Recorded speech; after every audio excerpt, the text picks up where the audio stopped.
Hey there, this is Katherine Cartwright. Welcome.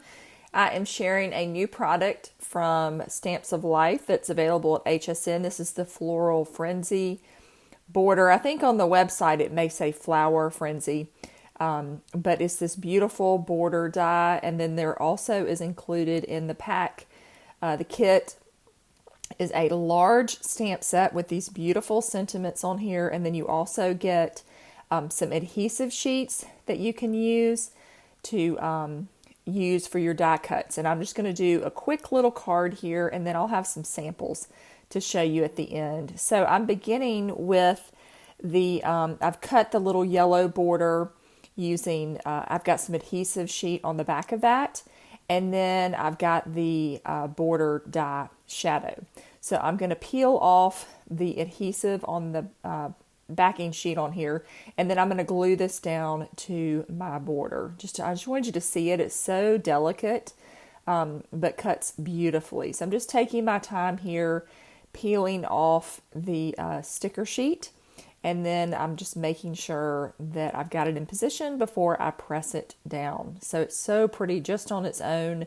You could fill it back in with some paper piecing. I think I did that on one of my samples, just hang to the end. And you can see what I made. But then this is how it looks. It's beautiful.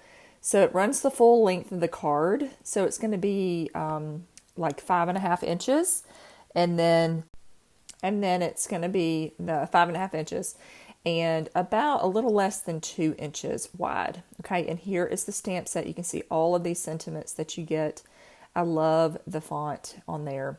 And so I've got a pink card base, and I am going to adhere my border die to the bottom of that, but I'm going to go ahead and stamp my sentiment so I can have the placement. So I could put this border at the top, so I could even put it, on the bottom and the top and kind of fill it in with a sentiment in the middle. I think that would look cool as well. So I'm just going to add this to the bottom of my card. I'm keeping this fairly plain. I just wanted to give you a quick glimpse of how this border die works. So I'm going to add some glue here and add that to the bottom of my card base. This is an A2 sized card base, which is 4.25 by 5.5 inches. And I had a hard time deciding on what color card I wanted to do. It took me a few minutes, and then I finally just settled on the pink. All right. So let me just put my needle back in my glue, and then I am going to move on. I want to use this little stamp. This is also in that stamp set, and so I'm just trying to decide which pink. I had a lot of trouble today picking colors. I just couldn't decide what I wanted to do with this card, and so I'm just kind of stamping it off, seeing which pink I like better. I have watermelon and guava, and they're pretty similar. There's a little tonal difference. You can see one is a little brighter, so I'm going to stick with the guava. I think guava is always my favorite pink, but I am going to stamp it off. I don't want it quite so bright. I want a little of that edge off, and so I'm going to do a little two-step stamping here. And then I had 3, and then I decided, I need a few more. So I wanted to fill that in just a little bit more. I didn't use any pattern paper on this. And so I'm going to fill this with the pattern of the flower dies, of the flower stamps, I should say, that go with the flower die. Okay, so let me stamp that last one, and I like how that's coming together.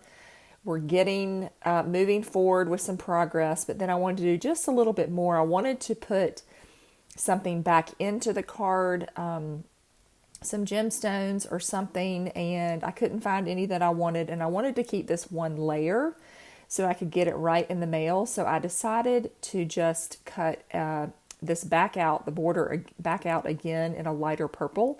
And I'm going to take some of these little circles that are the centers of the flowers. I'm going to take those back and paper piece them back into the die, okay, to help finish off this card a little bit.